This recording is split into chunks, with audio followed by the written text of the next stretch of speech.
Reimu, there's a rumor that Suzuki will be releasing a new cappuccino. Really? Wasn't the Suzuki Cappuccino a famous open two-seater sports car that was originally designed as a mini car? Oh, that's right. It's a mini car that has the performance of a full-fledged sports car and is loved by fans. Wow, I'm really excited about the release of the new cappuccino. That's right. I'm sure there are many fans who have been waiting for the cappuccino. The conventional cappuccino could no longer be produced and sold for a certain reason, and many fans were sad about it. But what was the reason for the cappuccino being discontinued? I'm also curious about how the new cappuccino differs from the conventional cappuccino. Okay, so this time I'll explain in detail about the conventional cappuccino and the specs of the new cappuccino. Thank you for your time. The new cappuccino is being released this time, and it's apparently being revived for the first time in about 30 years. Oh, really? It's been that long. Well, speaking of the cappuccino, it debuted at a time when the Japanese bubble cake was about to collapse, and for Suzuki, who had that plain reality in mind, it was a legendary generation in some ways. There was a mysterious ray of hope shining through the Japanese automobile society at that time. I'll go into more detail about this first-generation cappuccino later, but it seems that the cappuccino that Suzuki is reviving will graduate from the mini vehicle category and be released at a reduced price of 2.8 million yen. I wonder if that's true. For now, it may just be a rumor. It's based on a typical exaggerated article in a car scoop media, so it might be dangerous to take it too seriously. But it's a bit of a dream story. I feel like I'm only half expecting it, but the cappuccino is a model that fans are passionate about, and even just the rumor that it might be re-released has caused a big reaction. It's quite a dream story. It's true that recent cars are always talked about in terms of fuel efficiency, sliding doors, and economy, and there are really few cars that are dreamy, right? And speaking of the Suzuki Cappuccino, it was a genuine FR sports car that Suzuki put their heart and soul into creating. It was that amazing. For me, the only memory I have of the Cappuccino is that it was an open sports car. It may have been a dark history for some Suzuki insiders, but it was highly regarded by those who had worked hard. I'm looking forward to the arrival of the new Cappuccino, but I'm starting to want to know more about how it differs from the previous Cappuccino. That's right. Before I find out about the new Cappuccino, I think it would be better to first find out what kind of car the previous Cappuccino was. I believe the Cappuccino first appeared in 1991, right?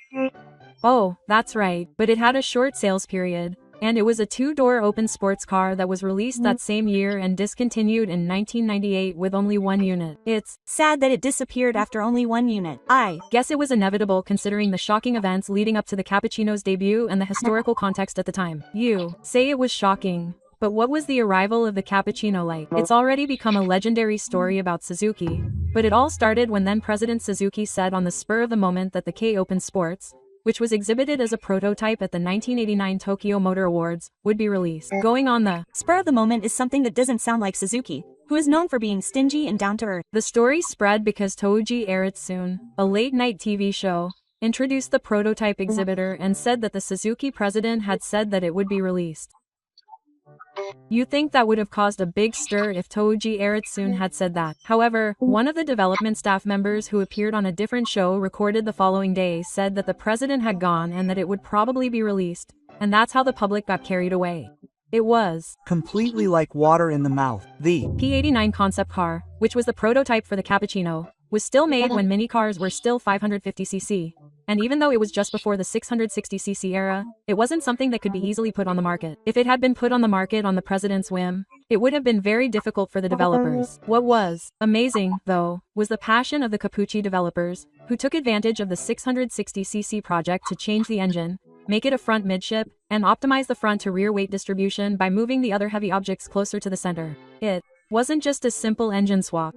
Not only that, but they also used the same F6A engine as the Alto Works, mounted vertically, to create space on both sides, and adopted the first four-wheel double-spone suspension for a mini car. They were really motivated. In a sense, you could even say that it was a one car at a time for Suzuki. However, due to the effects of the collapse of the bubble economy, the number of units produced in the first 7 years stopped at 26,583, and Suzuki left behind another legend. Another legend. There are various theories about whether this is true or not, but it seems that President Suzuki, who was so angry about the poor sales, stormed into the developer's office and told them that they would never make it again. Even if he was angry, it was President Suzuki who decided to release it on the spur of the moment. I feel sorry for the developers. I don't know how that rumor was discussed, but as a result, Suzuki has continued to pursue the path of stinginess since then, and is now a great company. So I think President Suzuki's anger was directed at himself. That's quite a self-serving assessment, but the Cappuccino's quick steering, crisp shift feel, and suspension settings were all quite authentic sports cars. Looking at it this way, it's a car with a variety of features. But why did the Cappuccino stop being produced and sold? There's a reason for this. It makes me wonder. First of all, the main reason why the Cappuccino was discontinued was a change in the mini vehicle plan. How long was the Cappuccino on sale? Sales ended in October 1998, and at that time mini vehicles became a size larger, but they were also subject to the same safety collision standards as regular cars. I do remember mini vehicles becoming larger. So that was related to the discontinuation of the Cappuccino. One of the reasons was that it couldn't meet the new safety standards for side collision safety. I think this safety standard was the perfect reason to withdraw from sales of the Cappuccino no, since sales were low. Well, if they had simply stopped it because it wasn't selling, it would have been a total disgrace to Suzuki, the president who started it all. It was such a unique model that it still has high ratings from some Carina fans, and it was a legendary machine that performed surprisingly well in Gymkhana for a light car. I wish more Carina fans had bought the Cappuccino. Since it was discontinued and Suzuki never sold a K sports car again after that, there were many voices from fans around the world hoping for a re-release or a new model. People only realize the value of something after they've lost it. But I realized once again that it was such a popular car that people wanted it to be re-released. That's right. It must have had a lot of loyal fans. Even if it can't be the same size as before, I'd like it to be released as a light car if possible. There were also many voices calling for it to be sold as a light car. In fact, there might be some who think that if it's not a light car, it's not a Cappuccino. Oh, I see. There were definitely a certain number of fans like that. Oh, I guess we can find out about this by looking at the reviews of the previous Cappuccino. The Cappuccino feels like a classic, and there are likely to be passionate comments. That's right, the Cappuccino, which realized an open two-seater turbo with a hardtop, was a shock at the time. It was open, but because it had a hardtop, there was no need to worry about the top deteriorating, and when closed, it was just as comfortable as a regular coupe. That's a bit too much. I almost forgot it was a light car. On top of that, it had acceleration that you wouldn't expect from a compact car, and it was quite stable even at high speeds. I have little experience on the circuit, but among amateurs, I was impressed by its performance, which was on par with the FD and S13. Isn't that amazing? No.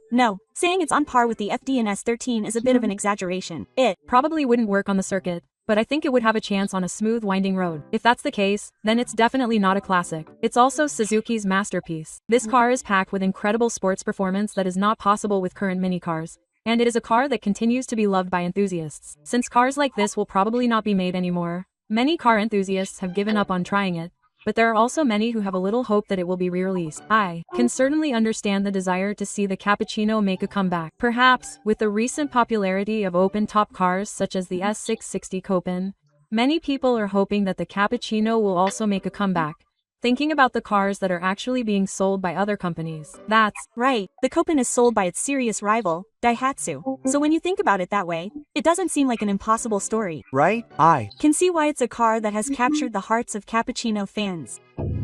Ah, that's probably why they want the new Cappuccino to retain its Cappuccino-ness. If that's the case, I wonder what kind of car the new Cappuccino will be. Based on the highly anticipated revival predictions, let's start by predicting the exterior of the new Cappuccino. I don't know if it's really reliable, but I'll listen with anticipation. Many media outlets are predicting that the exterior of the Cappuccino, which is expected to be revived, will lose the characteristics of the first-generation Cappuccino for some reason. The first-generation Cappuccino was characterized by its long nose, which was unusual for a light car. I'll just say it here, but it seems that the revived Cappuccino will actually go beyond the light car category. And perhaps because of that, there will be more room in the packaging. If it were a light car project, there would probably be considerable restrictions on the design of an FR car like the Cappuccino. In order to escape the restrictions of the light car project, each car manufacturer found a way to extend it upwards, which led to the current heyday of super high roof wagons. There must be a limit to how high it can be extended, right?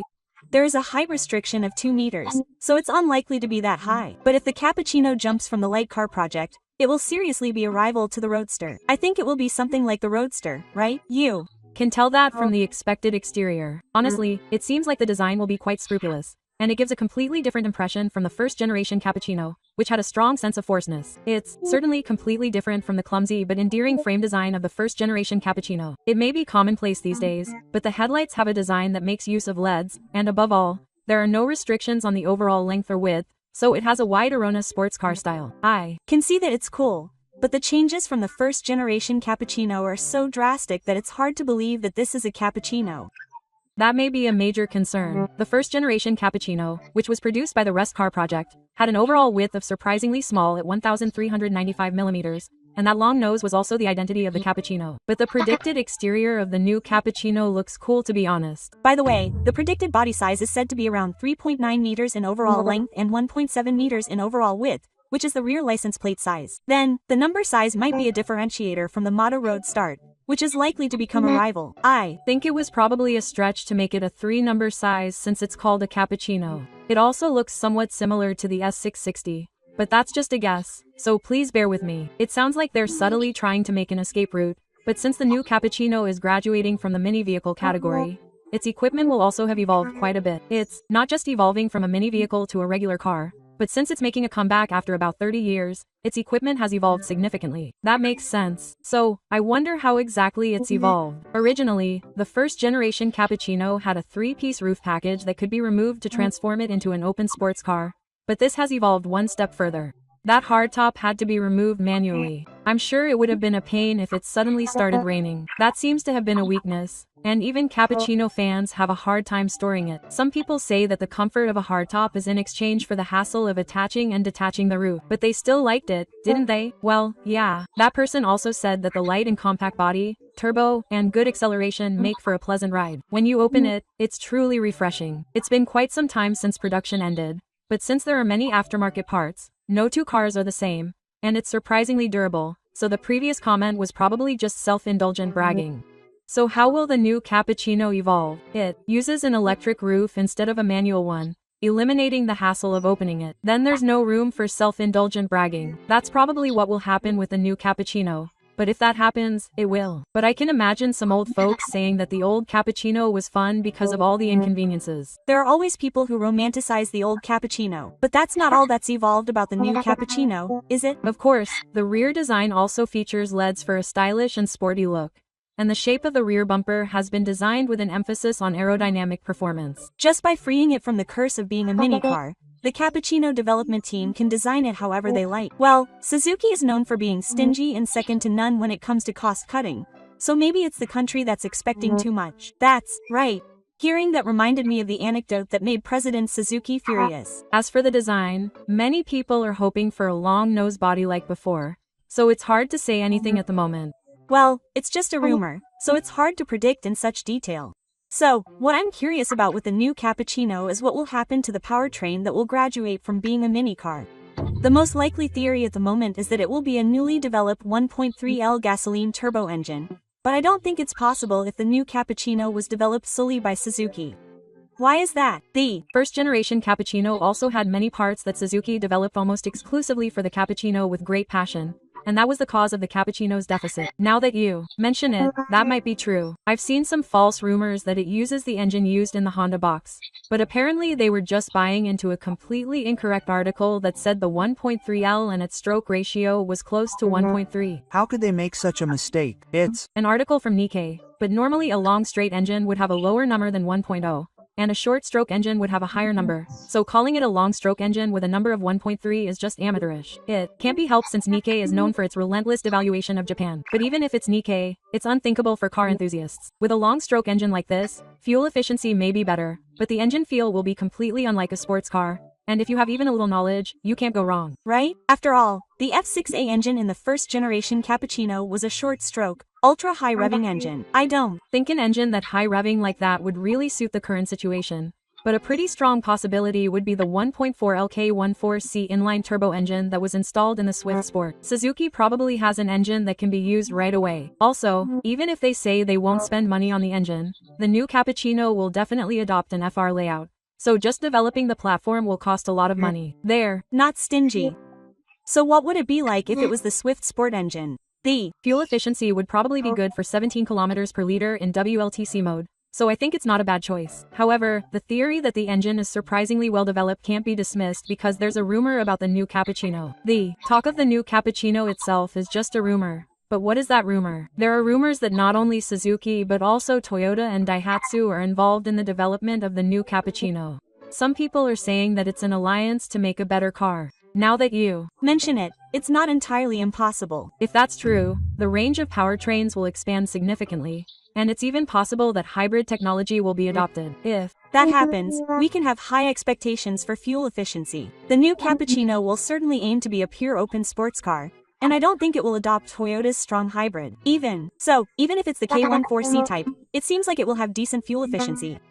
Even if using the K14 Type 1.4L inline turbo engine is attractive, it would be tough for Suzuki, which is lagging behind in the fuel efficiency competition, so it's likely that they will adopt a motor-assisted mild hybrid system. That's a system that prioritizes driving feel over fuel efficiency. That's true, but it will still help fuel efficiency to some extent, and after all, considering the character of the new Cappuccino and the expectations of its fans, it can't be just a boring car like this. Even in this era of environmental awareness, we still have high expectations for driving performance. By the way, it seems that a 6-speed automatic transmission is the most likely option, but naturally, there are high hopes for a manual car. If you remember the old Cappuccino, that's probably what you think. Even though I have a nostalgic bias towards the old Cappuccino, the manual Cappuccino is said to offer acceleration of around 1,200 kilometers and 220 PS thanks to its lightweight and turbo. So I'm still looking forward to the manual. By the way, if it's going to be a modern car, the interior might not sell unless it's of a decent standard. If that happens, wouldn't the current president, Toshi Suzuki, be furious? I'm sure they won't cut corners on the interior either.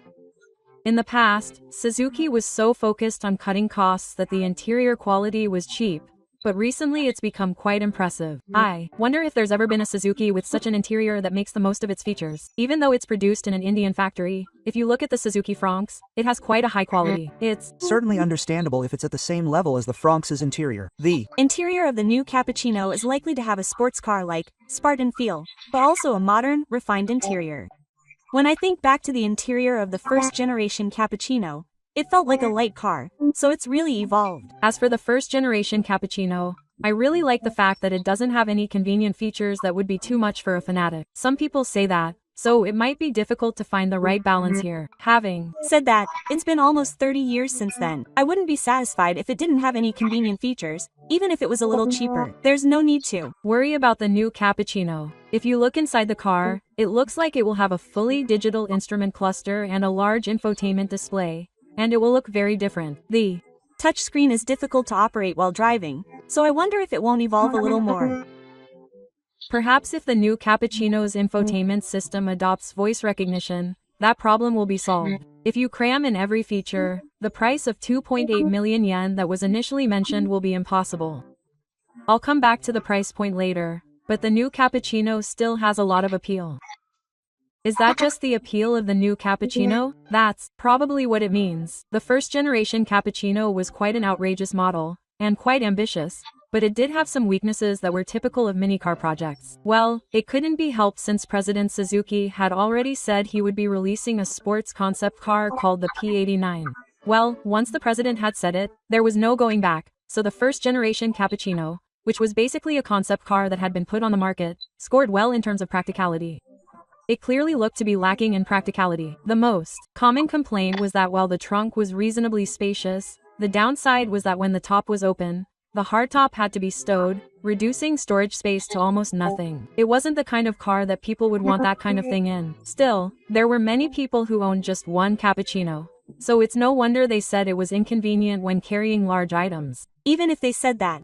By the way, I wonder if the new Cappuccino can overcome the weakness of the luggage space. In that respect, abandoning the mini vehicle concept is a big factor, and at the very least, it has storage space on par with the Matsuda Roadster. Is that enough? Well, it may be lacking compared to an SUV, but the important thing here is to compare it to the first-generation Cappuccino. Compared to that, it may seem like a bit of a stretch, but it's a subtle evaluation point. Basically, it's a model where driving and appearance are important, and if there weren't some minor inconveniences, it wouldn't be the kind of self-proclaimed bragging that enthusiasts love. For now, I'll just accept it. So, what I'm curious about is whether the new Cappuccino will really be sold at a price of 2.8 million yen. Some people may be worried about that, but since it's made by Suzuki, the cost-cutting genius, I think it's a very reasonable price if you consider the comparison. The comparison would probably be the Matsuda Roadster, but I wonder how much that costs. The S-Grade with a siren is about 2.9 million yen. The Roadster's S-Grade is also poorly equipped, right? If it's about 2.9 million yen, wouldn't it be impossible to get the latest equipment of the new Cappuccino for 2.8 million yen? Well, the Roadster's S-Grade is more like a base vehicle for competition, and the new Cappuccino's 2.8 million yen price might be the price of a base vehicle. But if you just want to enjoy driving, the 2.8 million yen version of the new Cappuccino is totally worth it. There are a lot of people who are looking forward to the 2.8 million yen price, and they'll consider buying it if it comes out for 2.8 million yen. There are even people who are thinking about buying a roadster now, but are thinking about waiting a little longer. I don't think those people thought the top grade of the new Cappuccino would come out for 2.8 million yen. It's possible they're mistaken. It's also cool. I'll think about it when it comes out. 2.8 million yen is cheap. It's cheaper than the Roadster, as expected of Suzuki. These comments are proof that people have high hopes that Suzuki will do it. There's certainly a mysterious image that Suzuki could do it. That's right. There were also opinions expressing concern about Suzuki trying too hard, or rather, concerns about the prolongation of deflation. Are you really worried about Suzuki's hard work? That person said, "Hey, Suzuki, if you really sell this car for 2.8 million yen, Japanese people will remain poor." In other words, if you think 2.8 million yen is the norm for this quality, your salary will never go up. That's true. Suzuki has cut costs, and the savings will eventually go to incomes that are not improving at all. In any case, for now, we can only hope that the new Cappuccino will be released with the appearance and specs we've been hoping for. Whether or not it actually changes is another matter, but I can't wait to see a dreamy playboy like the new Cappuccino on the streets. This time, Suzuki has suddenly become the subject of much talk about its revival. I've explained about the new Cappuccino, but there are rumors that not only Suzuki but also Toyota will release a sibling model with a different powertrain. So I'm really looking forward to it. If Toyota is seriously involved, the possibilities will increase dramatically. But if that happens, I have a feeling that the models with the Toyota emblem will sell in the end. Certainly, if you look at the relationship between the first Rocky and the Toyota Rise, I can understand Reimu's premonition. However, Suzuki has a mysterious magnetic pull, so you never know. More than such speculation, what I'm concerned about right now is whether the new Cappuccino will actually be released. So if there's any new information in the future, please let me know for sure. When that happens, I'll cancel my fixed term deposit and be prepared. Understood. I'll continue to keep a close eye on Suzuki's arrival, so don't worry. Well then, that's the end of this commentary. Please comment on your passion for the new Cappuccino that will be released to dispel the dark legend of the past. And if you found this video interesting, please give it a thumbs up. Thanks to everyone's comments and thumbs up, I'm able to keep working hard on making videos. I'll continue to do my best to post videos that everyone can enjoy, so I'd be very happy if you could support me by subscribing to the channel. Thank you again for watching until the end.